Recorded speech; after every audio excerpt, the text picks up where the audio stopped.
Well, hey everyone in YouTube land, fantastic to have you with us today. If you are listening to this afterwards, thank you for coming and stopping by. My name is Lisa Tamati and I'm the host of the Pushing the Limits podcast. I'd love you to check that out if you haven't already. You can go to lisatamati.com to see all the goodness there. But today it's all about a live stream that I'm doing with my friend Richard Smith. Richard, welcome to the show. Fantastic to have you. Thank you very much. Great to be back. Today we're talking why calorie counting isn't the whole story. You know, we've been sold this sort of myth, if you like. Well, it's not a myth. There's truth to the calorie counting story, but it is a very overly simplified and doesn't lead always to the weight loss that you think it would. Richard, you are a keto expert. You've been on my show. You are the founder of Keto-pro. You're a bodybuilding champion. But it wasn't always like that. Do you want to give the people a little bit of a background of your story? Yes, for sure. I'll be sure to keep this one a little bit shorter than usual. Yeah. I tend to get carried away, as you know. So yeah, I used to be type 2 diabetic. I was clinically obese. I suffered with daily debilitating migraines that would make me blind, chronic fatigue, depression, anxiety. In my mid to late 20s, I could barely walk up the stairs without stopping and being severely out of breath. As many of us do, I put this down to a fact of life, getting older. Not that mid 20s is old by any means, but yeah, you know, I put it down as a fact of life. I never once thought that it was to do with the food and the lifestyle that I was living. I went through spells, as we all do, of eating unhealthy, but I tried also to eat healthy. I was eating my whole grains, I was consuming my seed oils, and when I followed government guidelines for healthy eating, the Eat Well plate and the food pyramid, I seemed to gain further weight. So there's something, so there's something that wasn't quite right there, you know. A super long story short, I stumbled upon a lifestyle that changed my life completely. I managed to lose 107 pounds of fat. I went from a body fat percentage of close to 60 down to single figures. So 107 pound fat loss. I reversed my diabetes. I was dependent on medication for migraines, which I would take daily, and I was now medication free. Chronic fatigue had gone. I was now full of energy. Depression and anxiety, I think these are things that if you suffer with them, you know, you can never get rid of them completely. But I was able to squash them down and almost chuck them behind me and just carry on with life and do things that normal people would deem to be normality. But for me, were, you know, the thought of leaving my house and going into public, it wouldn't happen. I wouldn't go to public places by myself. But now, you know, I'm on shows like this with you. I do public speaking events. I give talks to the medical community. We give talks to, you know, to doctors and nurses. I speak to professional athletes. I work with people with dementia, Alzheimer's, diabetes, cancer, advanced PKD. So all sorts of things. So yeah, in a nutshell, that's me. You've lived it. Yeah. So I've been there. I've lived it. I've managed to turn my life around through diet and lifestyle. And I've done it by literally going against the grain, going against what we are told, you know, and deemed to be a healthy lifestyle. And now I'm thriving. So life-changing. Yeah, and you've become a British bodybuilding champion as well. And Yeah. I think we're going to get into a few of your slides today too, just to share. So we've both had sort of, you know, these sort of backstories of following the diet guidelines, which are completely wrong. At the core of this is probably, you know, if people don't have to go the hardcore keto lifestyle, you know, which obviously you're into, and you've done it pretty hardcore. But it's about cutting out the crap first, you know, like it's going for the low hanging fruit first. And this is the industrial seed oils, the processed food, and the very high carbohydrate sort of foods. Maybe we start there with the simple stuff. Brilliant. Yeah. So when I my lifestyle now was probably deemed to be extreme to a lot of people. For me, it's become normality. But I don't push that upon clients and customers. When a client and customer comes in to see me for a consultation, as you say, I think you hit the nail exactly on the head. We'll go for the low-hanging fruit. And there are 5 things in my book that we are told by the establishment to be healthy. And these are 5 things that are detrimental to our health. But changing just 2 of these can have a massive impact. And the 2 we change are the grains and the seed oils. So if we can restrict or completely remove grains and vegetable and seed oils, we are going to be a lot fitter and healthier. These foods, which we are told are imperative, for health, are actually detrimental to our health. The 5, if you're interested altogether, 5 big things. So we're told as a society to avoid, saturated fat and cholesterol. We're told to avoid sodium. We're told to, avoid red meat, and we're told to eat our whole grains and consume our seed oils. Now, those 5 things are detrimental to your health. And since we have followed those guidelines over the last 50 to 70 years, as a society, I was having a conversation earlier today with another client, and we were debating sort of how many people in modern society actually train and hit the gym. Now, back sort of 40, 50 years ago, you were, 1 in a million. You were a rarity if you went to the gym. Gym wasn't a standard thing. Everybody you speak to trains and works out in the gym. They go running. Yet, as a society, we are the most unhealthy and the sickest we have ever been.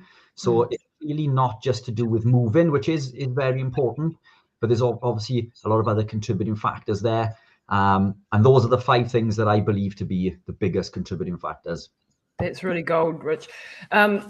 If we talk to a little bit about insulin resistance, because I've been studying insulin resistance on Dr. Ben Bittman, who I hope to get on the show shortly. Absolute brilliant. And I know you're a fan of his as well, a professor who studies insulin resistance. Now, people might not even know what insulin resistance is. A lot of people are aware of type 2 diabetes and what it's having too high blood sugars, but actually this happens way earlier that people get insulin resistance. Can you explain a little bit what insulin resistance is? Do you know what? I have a slide on my computer here if you'd like me to share it with you. Go for it. Let's have a look. Yeah. So this is from one of the presentations that I give to everybody, as well as sort of the medical community, people in the general public. So along the bottom there, this is glucose.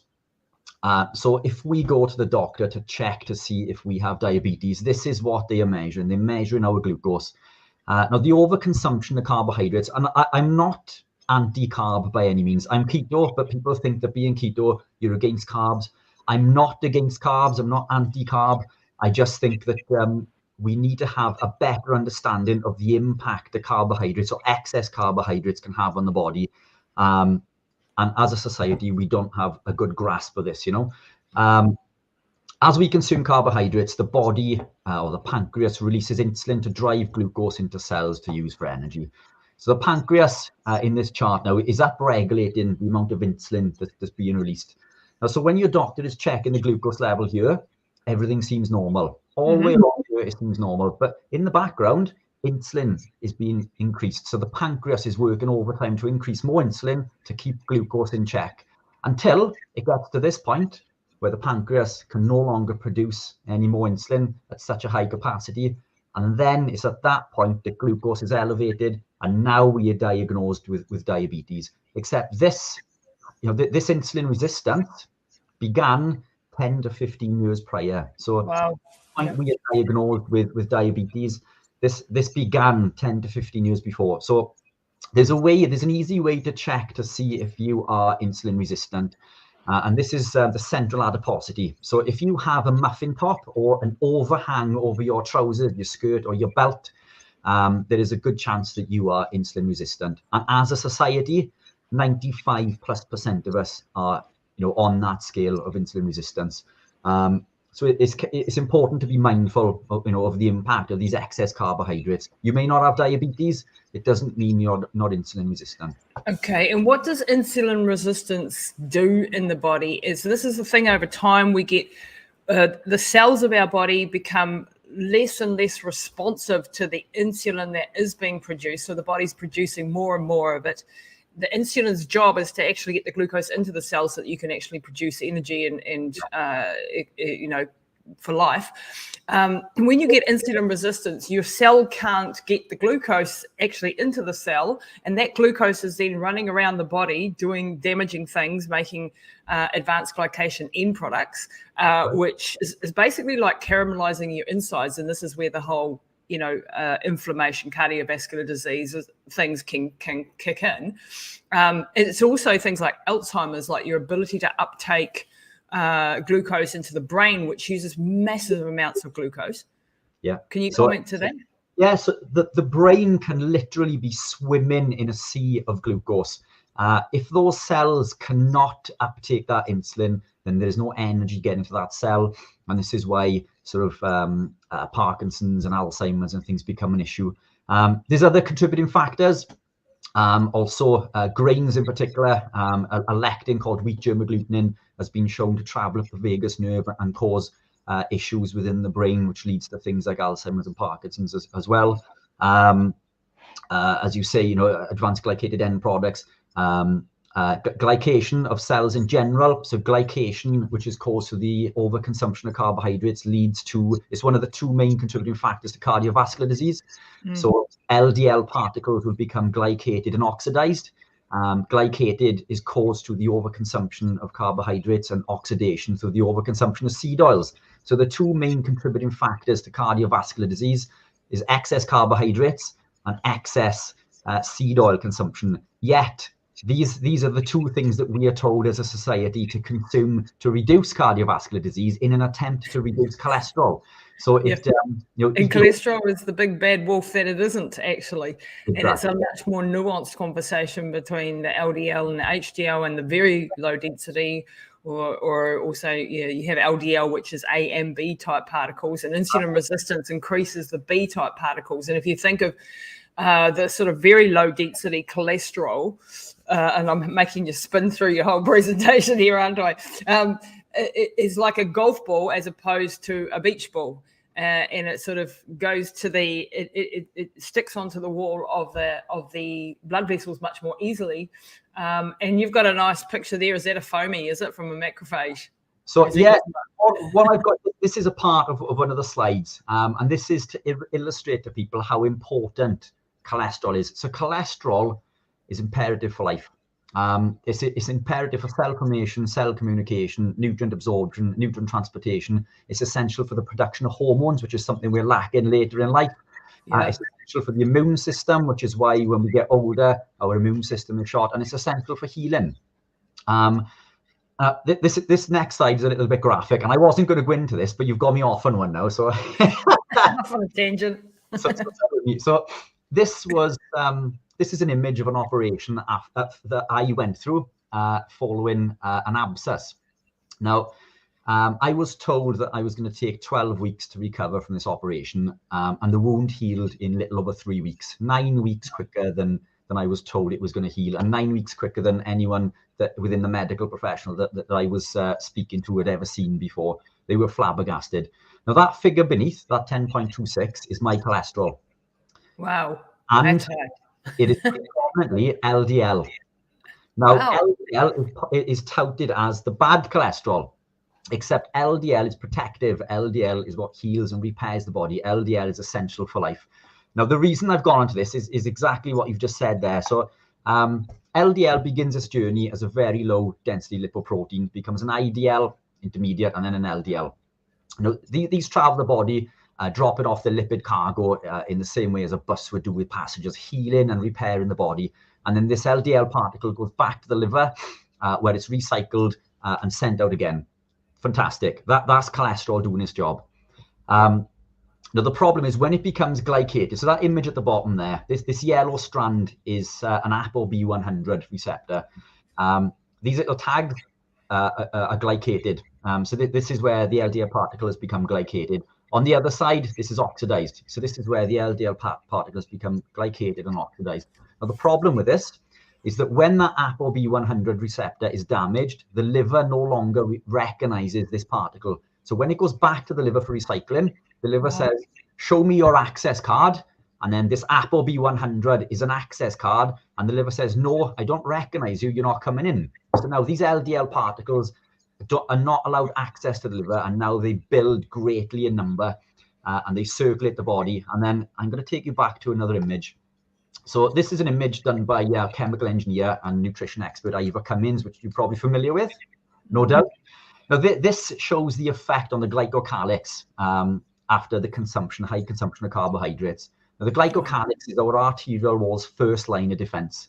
Now, after we've consumed carbs, within 2, 4, and 6 hours, the glycocalyx has been completely destroyed, and it takes 8 to 12 hours to recover. So we are told to eat little and often, and we're told to eat 70% carbohydrates. Our glycocalyx is never repairing. Now, another thing that causes damage to the glycocalyx is oxidized LDL particles. So once this is damaged, LDL particles will go there in order to repair. Now they have access to the subendothelial space. Now, in the subendothelial space, there are cells called macrophages. Now, these macrophages allow this LDL particle access when the liver wouldn't. So basically says, come here, you can come into me. It'll engulf these, it'll pull them in until this macrophage grows greatly in number, creating a foam cell. And it's this foam cell that is the start of an atherosclerotic plaque. So it's oxidized and glycated LDL particles that lead to this damage. It isn't a healthy LDL particle. And here's an image that shows the difference between sort of pattern A and pattern B. So my LDL is predominantly pattern A and non-glycated and non-oxidized. But when we consume these oxidized seed oils, high in linoleic acid, and these grains and processed foods and sugar, sunflowers, corn oils, just to give people an idea, what else is a what people think are healthy seed oils? What else? Sunflower, safflower, peanut oil, canola oil, any vegetable oil. Even, the strange thing is that we know that these vegetable oils, within our society are damaging, and we believe it to be due to linoleic acid, which is an omega-6. Except it's not just linoleic acid, it's the fact that this linoleic acid is oxidized. So when we look at a keto lifestyle, oxidized vegetable and seed oils cause a rise in arachidonic acid within the body. Now, the thing with arachidonic acid, it isn't going to do anything until it's told to do something by cyclooxygenase or lipoxygenase, which is caused through these oxidized seed oils. But omega-3s, oxidized omega-3s will cause the same. So they will lead to these downstream prostaglandins, prostacyclins, thromboxanes, and leukotrienes, which are having detrimental effect on constriction, on inflammation. So it's not just this linoleic acid, it's oxidized anything. When we eat meat, for example, fresh food, fresh fish, they contain these omega-6s and these omega-3s, but they're non-oxidized. So it's only over time that they become oxidized, but they're particularly high in seed oils.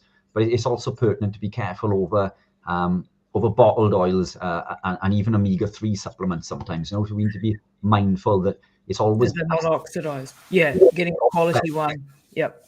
Yeah. So we can go to town on this if you wanted to. I mean, this when we look at there's a study here. This was a double-blind randomized controlled trial that looks at the effect of vegetable oils, olive oil, and saturated fat.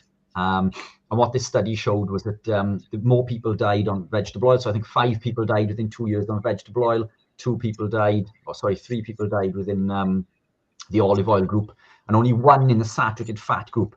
And even within our community, we are told that natural fats are good, but we still almost fear saturated fat a little bit. Yet saturated fat is the best fat for us.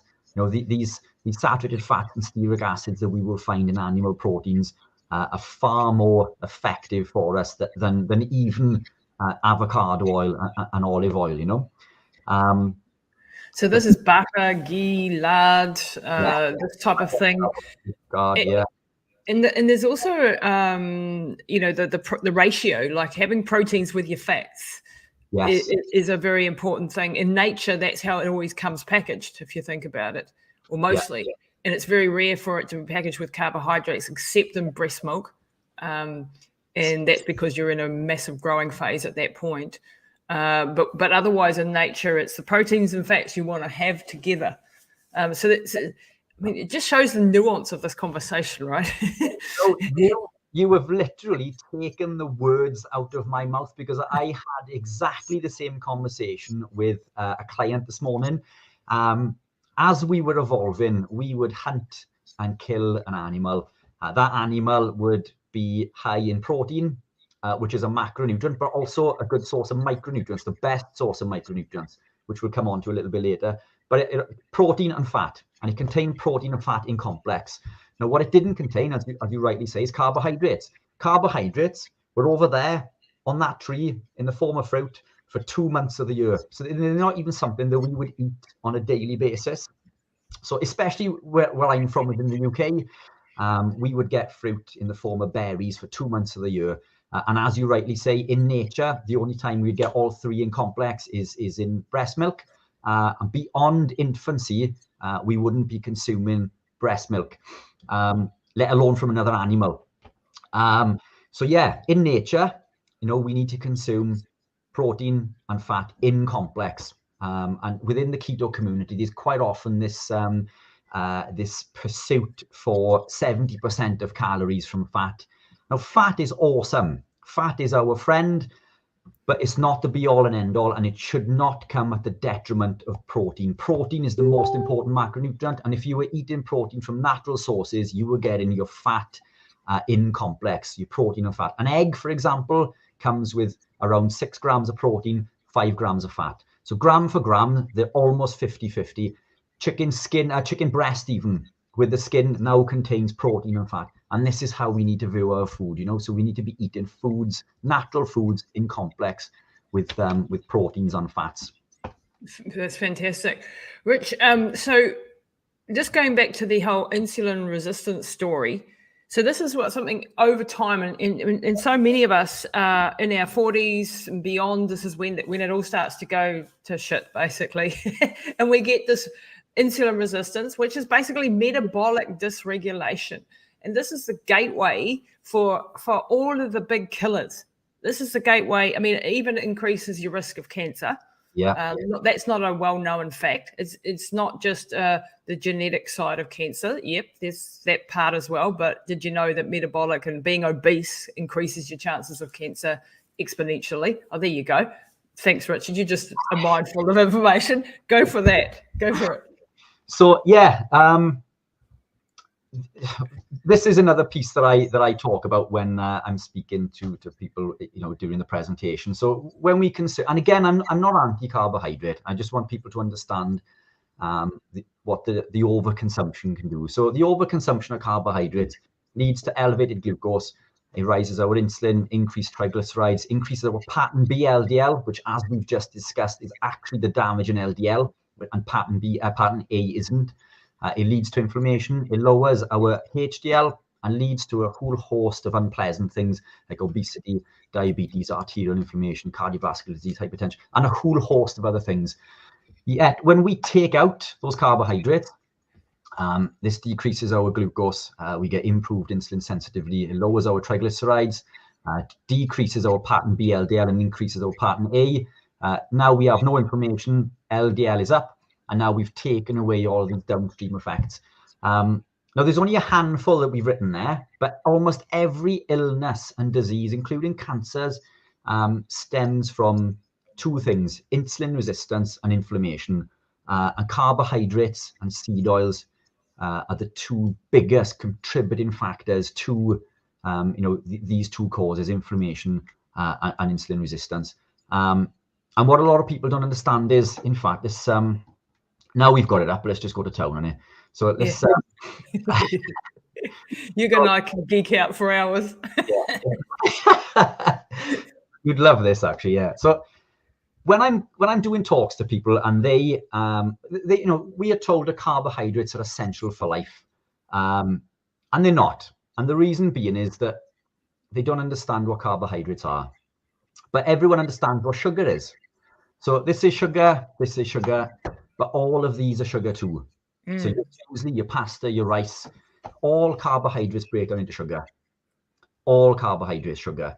Now, when we look at the back of a packet and it says, number of carbohydrates, 80 grams per 100, and then it'll say something like, for example, of which sugar's 5, and then we think, only 5 grams of this is sugar. And all of those carbs, sugar eventually. That of which sugars, that 5 grams is of which sugars immediately. The rest is stored as glycogen in the liver and the muscle, but it will always sugar eventually. Every carb breaks down into sugar. So carbs equal sugar. And that's important to understand, because even your bowl of muesli, so I mean, we've got granola there. When we look at granola, for example, so when I'm talking to a client and I'll say, what do you eat for breakfast? And they say, well, I'm really healthy. I eat my granola for breakfast. Oh, great, granola is like 80 grams of carbs per 100. Now, if we divide that by 4 to get the number of teaspoons, that's 20 teaspoons of sugar per 100 grams. Wow. And I don't know about you, but I don't eat 100 grams of cereal. I eat 500 grams, Yeah, like if you've got a big appetite, you're going to be eating a ton of it. Yeah. I don't eat cereal at all anymore, but I used to. No, of course, yeah. And then what do we do as a society? We think we're being healthy. We cut up a banana and we add a banana. Fiber. Now we're adding sugar to our bowl of sugar. We've got this massive bowl of sugar. We're on 20 plus teaspoons of sugar before we've even started the day. And then we wonder why soon after that we're crashing and burning. We've got brain fog, and we wonder why we're craving. So I don't know if you want me. Bread. I mean, bread is another one. And this is a hard one, Rich. I love bread. I'll be honest. Like, it's a hard sell, It is. And we're told to eat, like, you need your fiber, right? Okay, we do actually want some fiber, but we want that from vegetables and. The thing about fiber is that why do we need fiber? So there's a few reasons, okay, why we think we need fiber.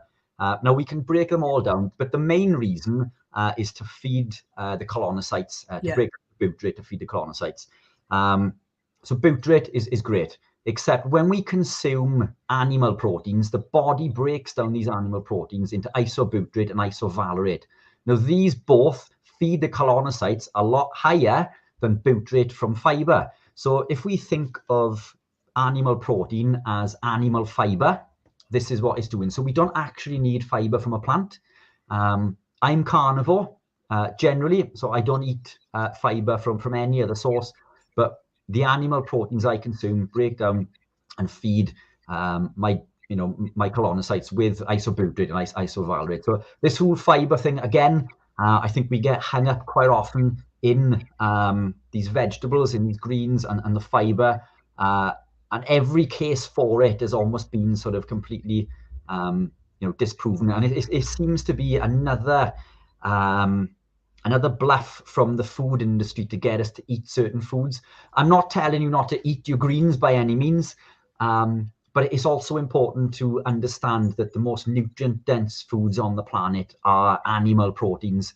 And coming back to what I said previously, that protein is a macronutrient, but animal proteins are the best source of micronutrients, from vitamin A down to zinc.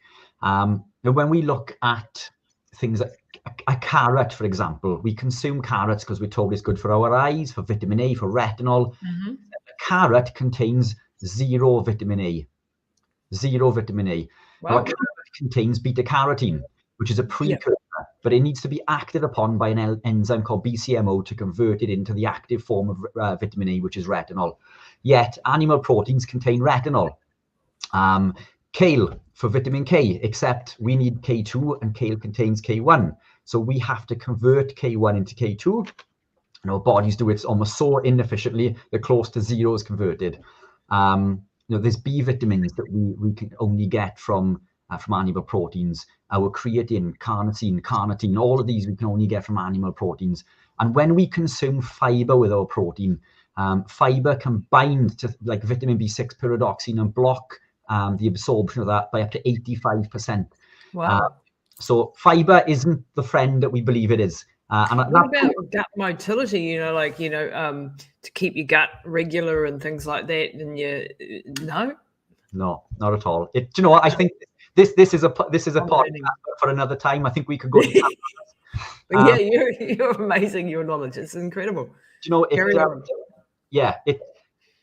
The reason that I become carnivore was through laziness. I'll be honest. I'm so busy. I work 18-hour days, 7 days a week. I haven't had a day off. Probably in about 8 years. My own doing, because I love what I do. I work for myself, and I love to help people, and that's what I try to do. I want to make the lives of others better. I want to improve their health and well-being, and in order to do that, it's led me down this rabbit hole of study and a life of learning. And I'm always learning. We're all learning. Yeah, and totally. As a society, within our community, we're always learning off each other. But initially, I became carnivore through laziness. I was so busy that to fry a steak took 2 minutes. I didn't have time to cook the kale and spinach and broccoli, which I loved. And then 6 months later, I thought, you know what? I feel the best I've ever felt. Now, living this lifestyle and removing, as you say, as you said earlier, those most toxic foods, those grains and those seed oils, those made me feel a lot better. This is where I felt. Yeah, that was the big one. But then removing these plant foods, my energy was now up here. My mental clarity was crystal clear. I felt the best I'd ever felt. And I didn't understand it because I was always taught, wait a minute, we need, vitamins and minerals from vegetables. But when we break it down, yes, veg, are a source of vitamins and minerals, but they're also a source of phytoalexins, tannins, lectins, phytic acid, anti-nutrients. So an animal can run away, but a plant can't. So a plant's defense mechanism, it's plant toxins, and it's designed to attack its predator. Broccoli, for example, we consume broccoli because it's high in a compound called sulforaphane, which is used in as you're familiar with. Broccoli seeds in the cupboard that I'm making. Yeah. No, broccoli, fantastic. Sulforaphane is brilliant in the treatment for cancer. Sulforaphane or cancer in general. I mean, we wouldn't consume a chemotherapy pill if we didn't have cancer. So why would we consume sulforaphane if we didn't have cancer? Because these compounds kill every cell in the body, not just cancer cells. Now, the thing with sulforaphane is that it's so toxic that it doesn't exist in a healthy plant.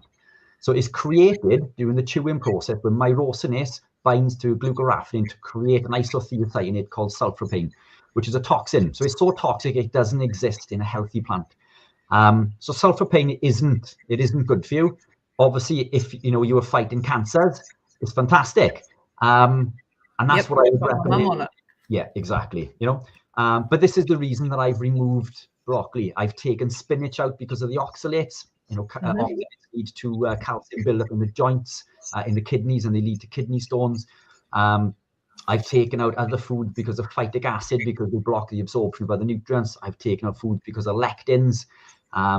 Lectins is something else we can go into if you like. Because that's a really interesting one. So this is sort of a protein was it a protein? I think it is the plants produce that stop.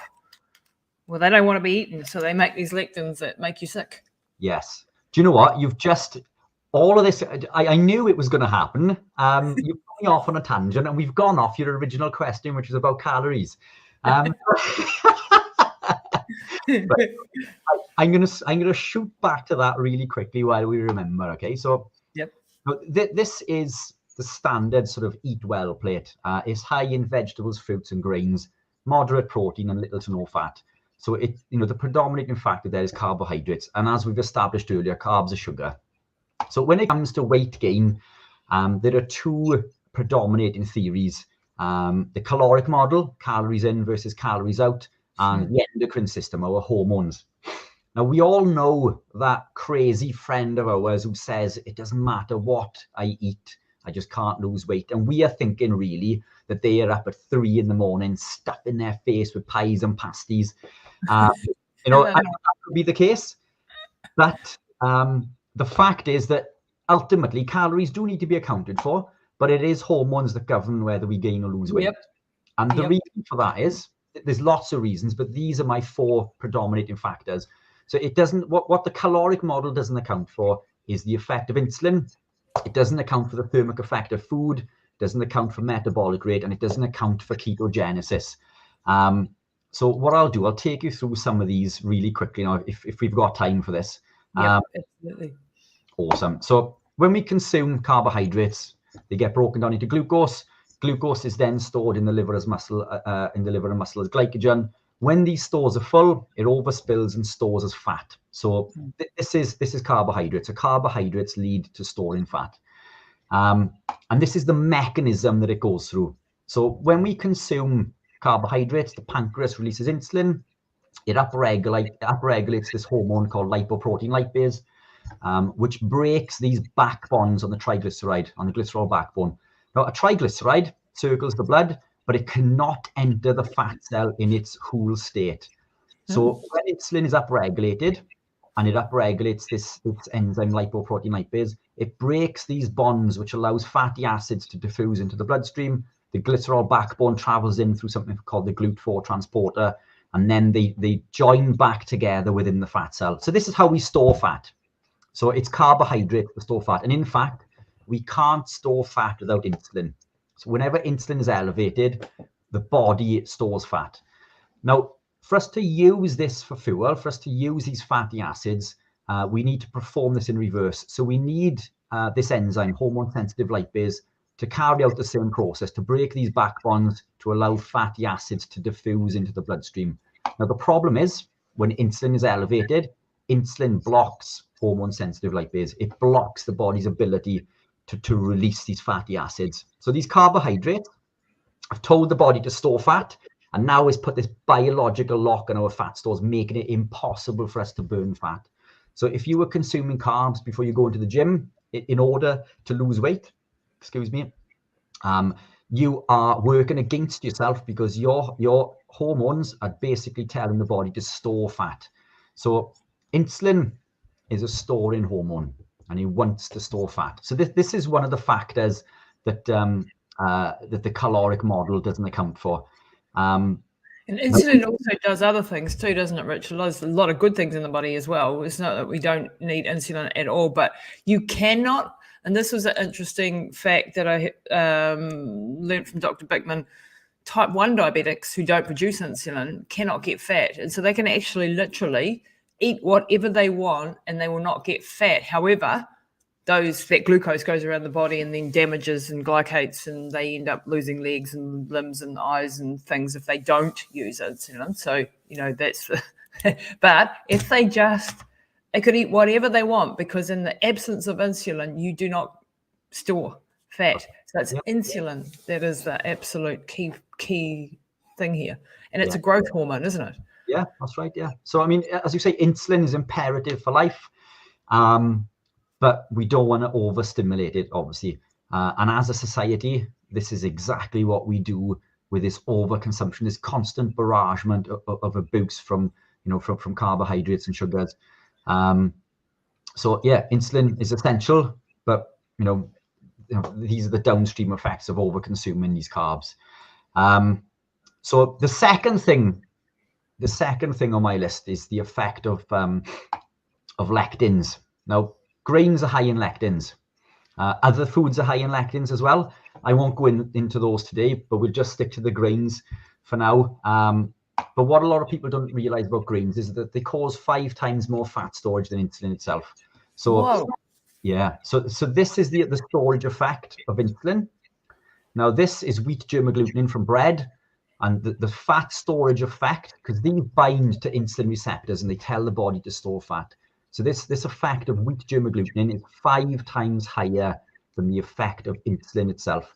And at the top there is the combined fat storage effect of the insulin and the lectins. Holy heck. I did not know that at all. So yeah, It's scary. It's scary. So this is what lectins do, and these grains contain lectins. Lectins are carbohydrate binding proteins. We all know one of them in the form of gluten. Gluten isn't the only one, and arguably not the most dangerous. Although and there are lots of them. Wheat germ agglutinin, phytohemagglutinin, but they all cause issues within the body. Now, one of these downstream effects of that is that when we consume food, our body releases a hormone called leptin. Leptin tells us that we're full. When we consume foods that contain lectins, lectins block leptin. So lectins block the body's ability to tell us that we've eaten and to tell us that we're full. So if you can imagine, we've just eaten, we're not feeling full, we consume more, which leads to further fat storage, but it gets even worse than that. So these lectins, this is the effect that lectins have on the body. So this is my interpretation of our microvilli. So don't laugh too loud. Our microvilli are little fingers that line our gut. And now when we consume food, these excuse me, these foods are broken down into nutrients. These nutrients bind to the microvilli, and this is how our body absorbs nutrients and gets the vitamins and minerals that we need. The problem with lectins is that lectins bind to receptor sites on the microvilli, covering up the surface area and preventing a lot of these nutrients from being absorbed. So again, we're consuming these nutrients, but lectins are blocking the body's ability to absorb these nutrients. So this leads to further overconsumption. So again, this is the effect of outside of the caloric model. This is a further zoom out. Now, what I don't have on here is the microvilli on top. So this picture of the microvilli, this cell there. So these are the epithelial cells that line our gut. So it's one cell thick. So it's one cell thick within our gut, and it's this layer that protects our inside from external toxins. So it's got a massive job. It's super important. We certainly don't want to be damaging this epithelial layer. Yeah, which we do. Yeah. So when these lectins come in, they bind to the receptor sites to cause the release of a molecule called zonulin. And zonulin release causes a gap in the tight junction between the epithelial cells. But the problem with this is this allows undigested protein molecules to travel into the bloodstream.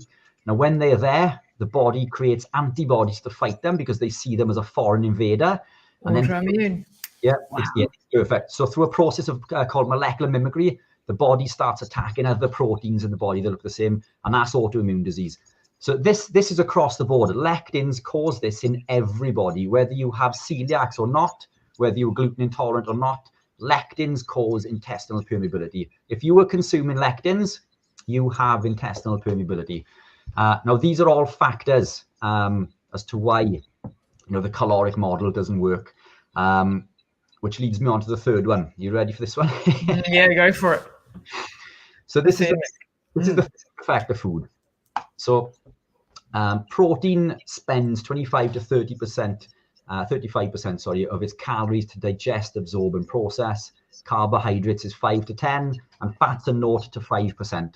So if you recall that diagram we saw earlier, sort of 70% of our calories coming from carbohydrates, moderate protein, and little to no fat.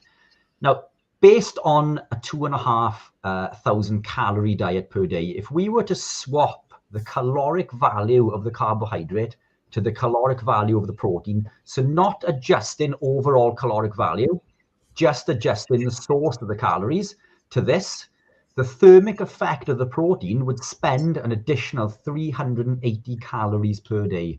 So to break it down, in other words, and to actually utilize it, it uses a lot more energy up in the breakdown of it. Yeah. So suddenly, that the whole caloric model is now blown out of the water. Yeah, very much. And this is a study that points out. So this study split people into 3 groups.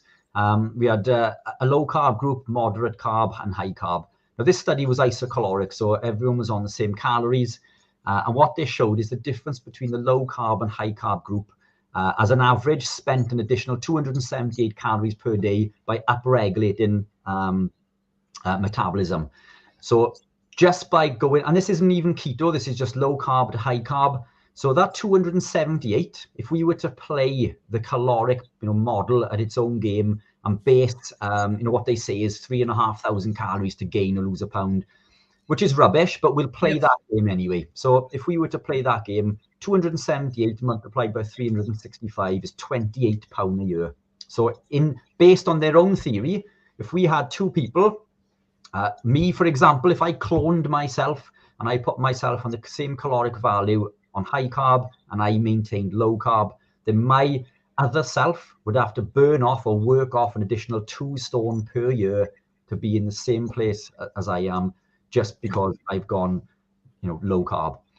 And to just reinforce that, Richard, if I can tell, I'm an ultra distance runner. One of the reasons I started running was to lose weight, and then realized after 25 years, it took me to realize that, yes, it did help me lose some weight, but I actually this calorie model never worked. And that really came to the fore when I ran through New Zealand, and I was doing 70 Ks a day for the first 2 weeks, and then 55 Ks a day, sort of right through the New Zealand, 2,250 kilometers, and I got fatter en route. And I was burning in excess of 10,000 calories a day, according to the expenditure per hour of what I was running, etc. And I was losing muscle mass, and my metabolism slowed, my hormones were up the crapper, my inflammation was through the roof. And I was never the same again, by the way. It sort of broke me. But that's when the calorie model for me went, hang on a minute. Because I thought by the end of running that, I would be a stick figure. And I wasn't. And I was pissed off. It's funny you should say that, because I've got a slide here. This is my everything presentation. So it's whatever. It's freaking amazing. I need a copy of this. Oh.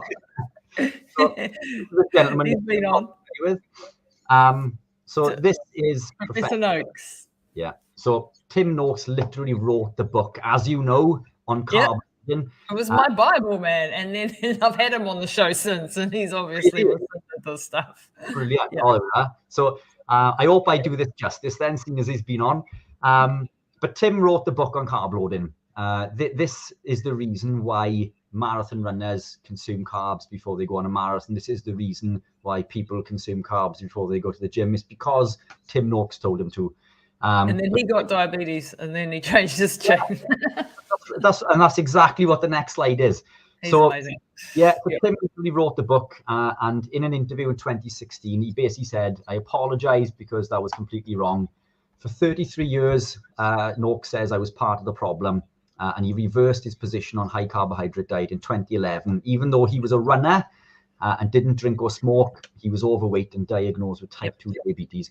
And now, as you know, Tim Noakes is probably one of the world's leading keto experts. And I believe, don't quote me, but he was taken to court, wasn't he, by the South African government? Horrific story, because the big food industry and the big universities did not like him not backing their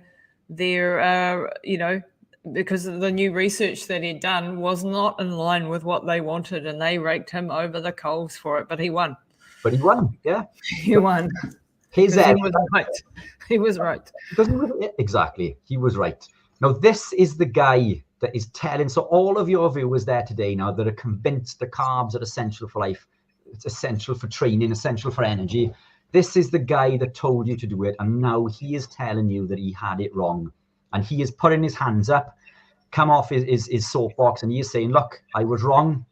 The science was wrong back then. Yep. Yeah, so it takes one hell of a man to admit this. And now he helps people on a daily basis fight off all sorts of illnesses and diseases by pushing and promoting, a low-carb ketogenic lifestyle. So hats off to Tim Noakes for that, Yeah, he's a legend. He's a legend. For sure. But yeah, while we're on the topic of that, I'll take you over to something else now. So as long as you don't mind. Go for it, Rich. One of the other reasons that we are told to consume carbs is that it's imperative for building muscle. Now, this is a study that looks at the co-ingestion of carbohydrates in conjunction with protein. And even though this shows that there was a plasma insulin response, significant. So in other words, there was an elevation of insulin. The effect on muscle protein synthesis with the co-ingestion of carbs and protein was zero. There was no effect on the co-ingestion as long as adequate protein is consumed. And to do that, we need around 3 grams of leucine, which is, a chicken breast or a steak, for example. Any normal sort of protein shake will contain, around 3 grams of leucine. Other than plant-based proteins, you need a lot more from plant-based proteins. But this shows that carbohydrates are not required. And then they echoed the same. So it's leucine. There's the amino acid that's in play there with the muscle synthesis, isn't it? It's leucine is the key one. Although we've got lots of other amino acids that are important for various things. Yeah. But leucine is the key one there, and you don't need carbs. Yes, leucine is the main driver for for activating mTOR and building muscle. So carbohydrates, the co-ingestion of carbs are not required. Now, the reason that we think that they are is that those carbs will fill the muscle with water and glycogen, make us look and feel bigger, but they have no impact actually on muscle size itself. Now, interestingly, what this study shows is that when we consume protein and fat, i.e. what we were just talking about, foods in complex, this does show a stimulation of muscle protein synthesis. So if we could eat our meats in complex, if we eat our eggs, our cheese even, but if we eat that steak, full of fat, if we eat that chicken breast with the skin on, we are increasing muscle protein synthesis. So we now have the ability to build more muscle. Now, muscle building isn't purely for gym goers.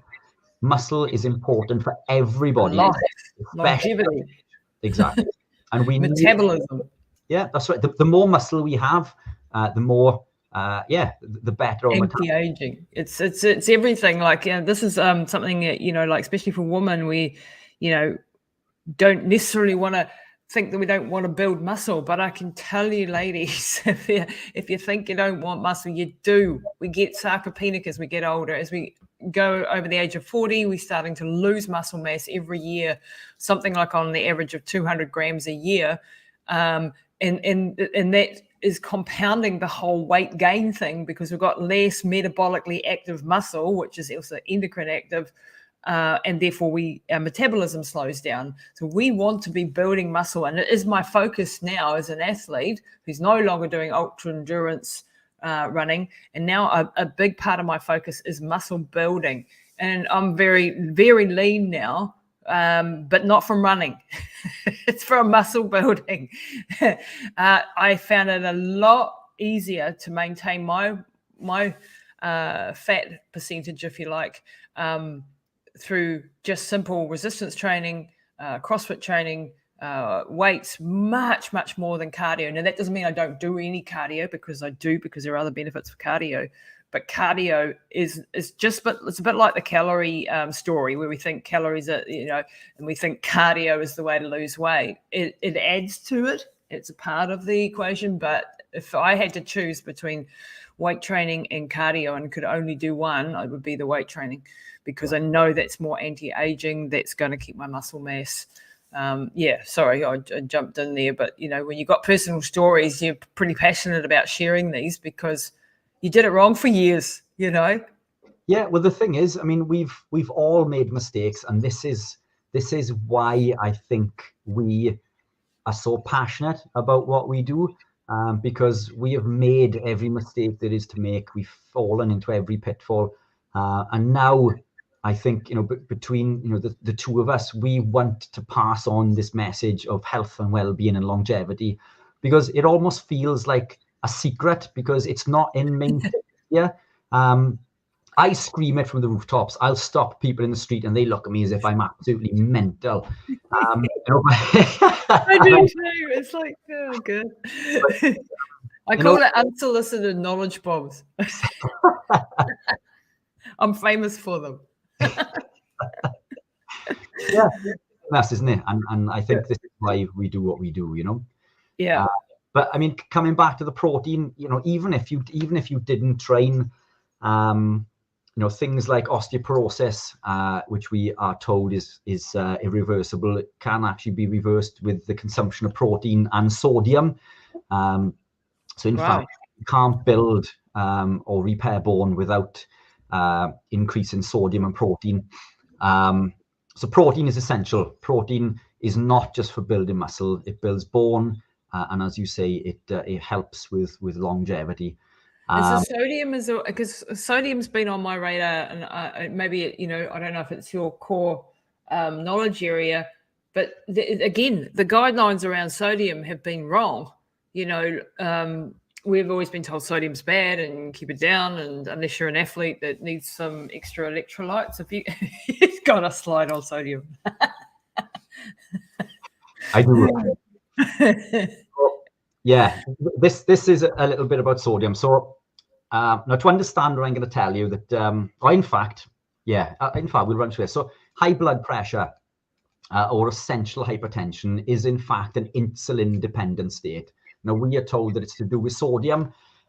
So when we suffer with high blood pressure or essential hypertension, we lower our sodium.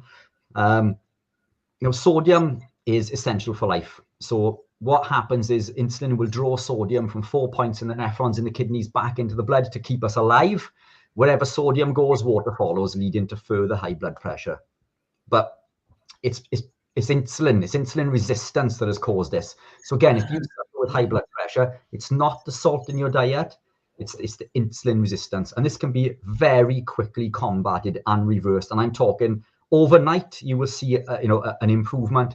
And within a week to 2 weeks, you could see massive improvements in blood pressure through dropping insulin. But this study covers 17 countries and 100,000 participants, and it looks at the relationship of sodium excretion and all-cause mortality or risk of death.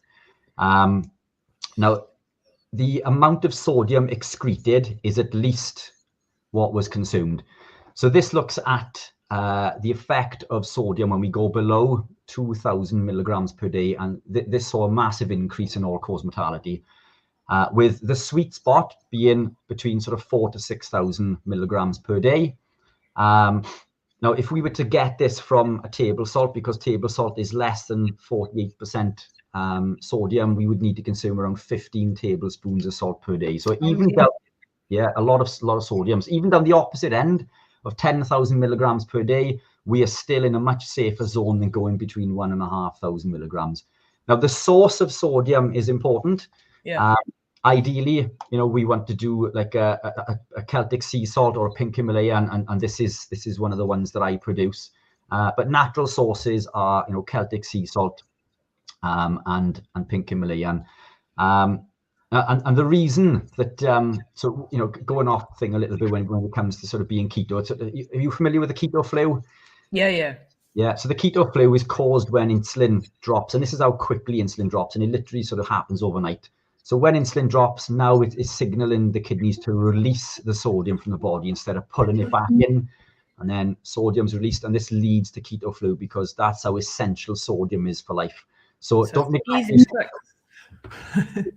So yeah, sodium is super essential. Again, as I said on one of my 5 things in the beginning, we're told to avoid sodium. Table salt is toxic. So avoid table salt. It's treated with all sorts of nasty chemicals. Get it from natural sources, as I say, a Celtic sea salt or pink Himalayan. But don't fear your sodium. Sodium and potassium, for that matter, are probably the 2 main contributing factors, I believe, when I'm speaking to clients in regards to fatigue. So even if you are not doing, a low carb keto lifestyle, we need lots of sodium. So don't. I've nearly died from potassium deficiency once, like running for too long for like weeks at a time and ending up with a tetany seizure. So I can attest to like that balance between sodium and potassium is just absolutely key, and things like magnesium as well are very, very important. And this is like coming back to you're a product that we have in our range that we love, exogenous ketones.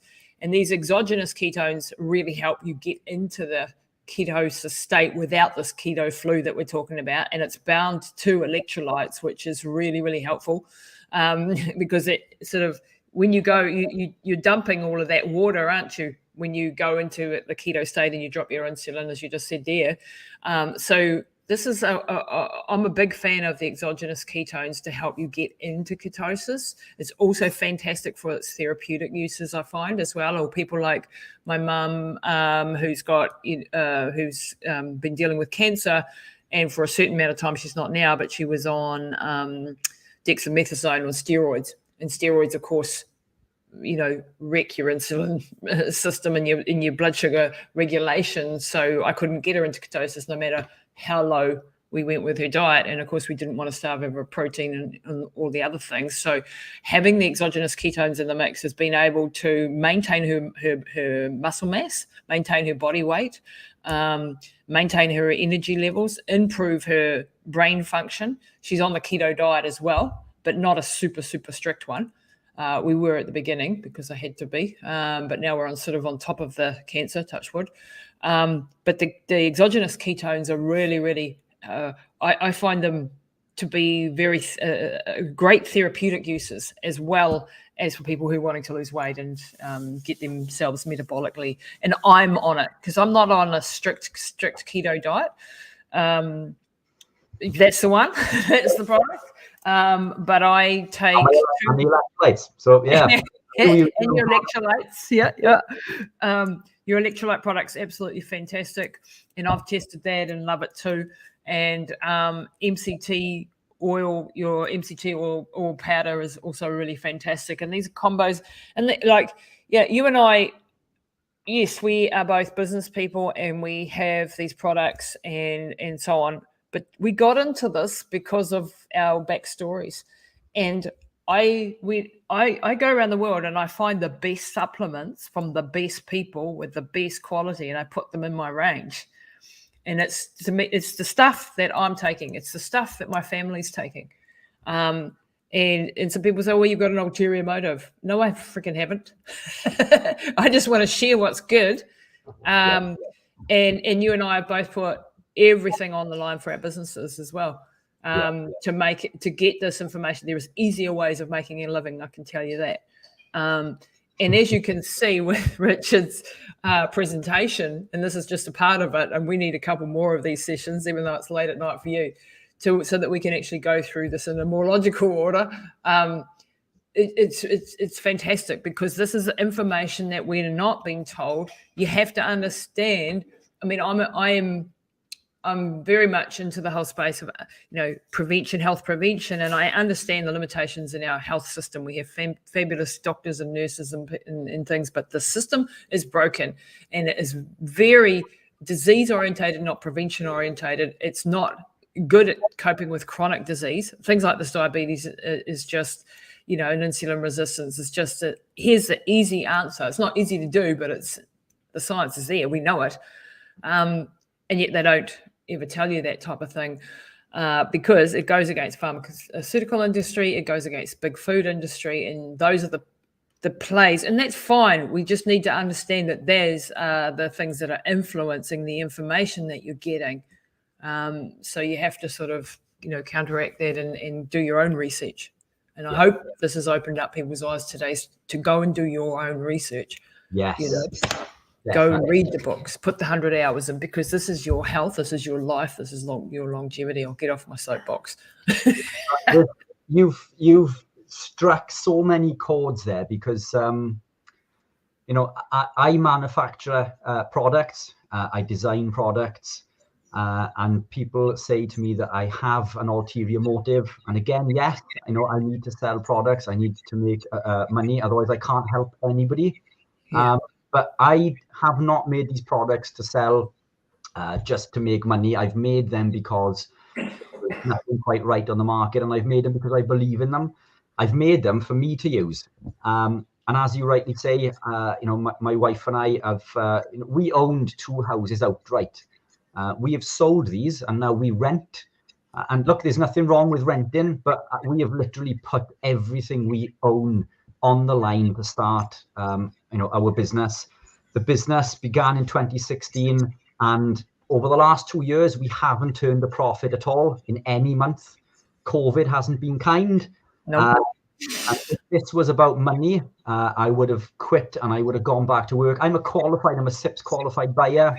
I could go back and earn a lot of money working in an engineering company, on a 9 to 5 instead of working 18-hour days, 7 days a week. But I do what I do because I want to help people. I made these products for me to use, and I want to give them to the world, because the other products on the market are full of all of these nasties, which I don't agree with, and I don't put them into my product. These products are based on extensive research. They are based on my lifestyle. They are based on results that I've achieved, clients have achieved, and they're there to aid and help people along their journey. They're not the answer to everything, because, for example, people will come into me. You said about ketones being used for weight loss, and yes, you can use them for weight loss. I won't sell them for weight loss. Now, by that, I mean, if a client comes to see me, or someone off the high street and says, look, I can't be bothered to do anything, I want a magic pill, I will take time out of my day. I will sit them down. I will educate them in means of real nutrition. I will explain basically what I've told you there about what's causing fat storage, the effects of lectins, how important animal proteins are.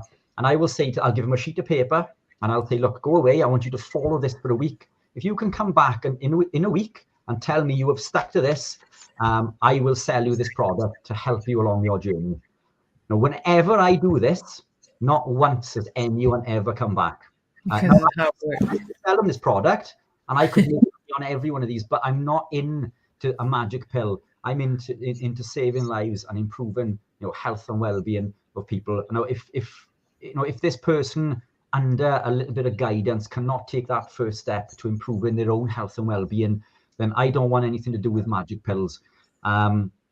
These things are there as a supplement. They're there to aid and help you along your journey based upon your solid foundation. Now, you can water the ground all you like, but until that seed is planted, nothing's going to grow.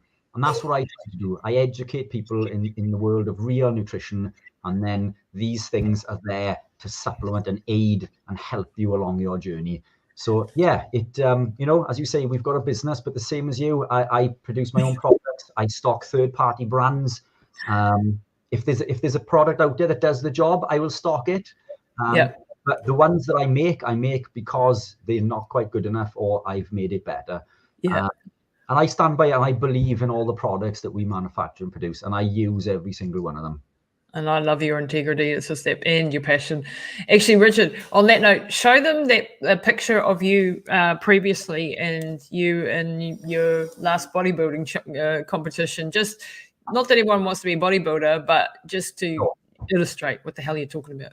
So, these are probably not the best images, because I put another 3 stone on after this, but these are images of me when I had my picture taken. I hated the way I looked, so I didn't have my picture taken very often. Now, after adopting a keto lifestyle, this picture was taken 2 years ago. I have improved on that since. You're kidding me.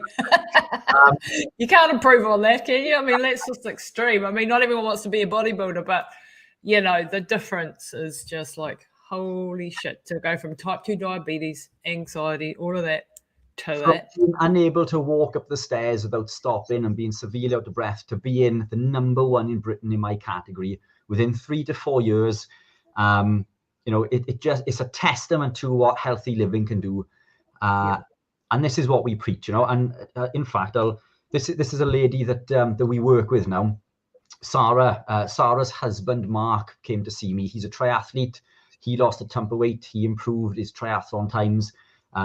Sarah is a neurophysiologist, so she's not a silly person by any means. She's highly intelligent, but she was overweight and she was diabetic. She came to see me through her husband, or the transformation from her husband. And to date, so he was just over 12 when she's lost 5.5 stone. She's reversed her diabetes. Wow. At this point in the picture, it was just over 5 stone. I think she's well over 5.5 now. And now, back then she could barely walk a mile, and now she's running marathons. And that's awesome. And she hasn't lost the weight through running. She's running because she has so much energy from the weight that she's lost.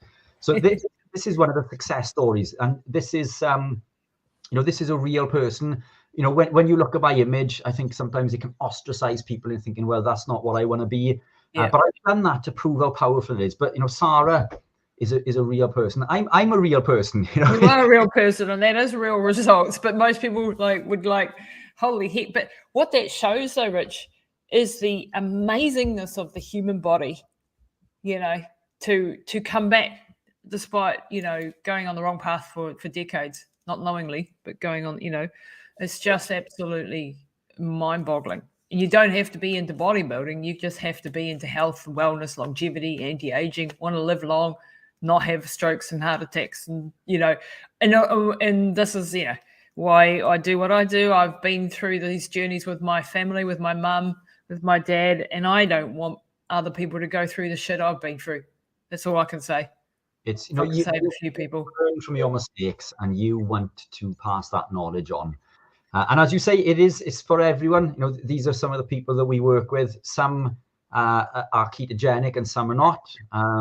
Some just use supplements, but they do consume carbs. These are our supplements are classed as foods, so they're 0 VAT rated, and anybody can use them and benefit. And these are just some of the people. Andriana Christofi is a celebrity within the UK. She's known for being on the ITV series The Cube. Shane Williams is an ex-international rugby star. Still a big noise here within the UK. We work with him. We work with cage fighters. We work with endurance athletes. We work with Lexi is 13. She's a cage fighter. She's a future world champion, in my opinion. So watch this space. And people like the CrossFit Aylesbury, the athlete program, who are not keto. They just train extensively, and they use things like the ketones and the electrolytes. But look, this lifestyle is for anyone that wants to improve health and well-being. And it just so happens that if you want to be an elite athlete, then you need to be fit and healthy, because you can be fit, but it doesn't mean you're healthy. But I was fit. I was fit, hundreds of Ks, but I wasn't healthy. Yeah, my sport wasn't probably that healthy. That's the wrong choice, especially for my genetics. But you're damn right. There's varying degrees of. I feel a lot better now than the different regime and a different food regime, and I thought I was doing it all right. Yeah. And look, I'm not saying to the people viewing that you have to become ketogenic. Look, if ketosis is a natural metabolic state. It's the metabolic state we're born in. It's the metabolic state we've evolved in our entire existence. So it isn't a fad. It shouldn't be feared. But again, if this isn't something you want to do, remove those grains, take out those seed oils, salt your meals with natural salt. And you are making massive steps to improving your health and well-being. If you consume more animal proteins, then you're on a winner, keto or not. And this is what I don't only work with people who are low carb and keto. We work with people who don't want to live a keto lifestyle. But those are the main contributing factors, I believe, to a healthy lifestyle. As coming back to those 5 things that we spoke about, first on. But yeah, No, absolutely. Richard, you've been absolutely a legend today. I want to thank you for your passion and bringing this information to people. I hope lots of people listen to this. We'll make a podcast episode out of it as well. I'm pushing the limits, I think, because this was just too big not to, and it was so fantastic. Richard, thank you very much for your time today. Any last words before we wrap it up and let everyone get on with their day? As I say, look, it's just those 5 rules. I tell you what, let's just take away 2 rules. Cut your grains and drop your seed oils. And consume more. We'll go for 3. Consume more natural proteins, more animal-based. I'm not telling people to live a strict ketogenic lifestyle. I just want people to be fit and healthy. I want people to understand. If you'd like more information, there's lots of information on your website and mine, theketopro.com. I post daily on Instagram under keto_pro. And we're on Facebook. I've recently started a Facebook community. It's just called Keto. Maybe we can put a link in the bottom for people to join. Send me the link. And we'll put all the links to the products too, and to your story and to your website as well, Rich. I think that would be really beneficial. Thank you so much for your time today, Richard. Absolutely wonderful. Anytime. Pleasure as always. Doesn't take much to get me to go off on one, as you see. Off on a tangent.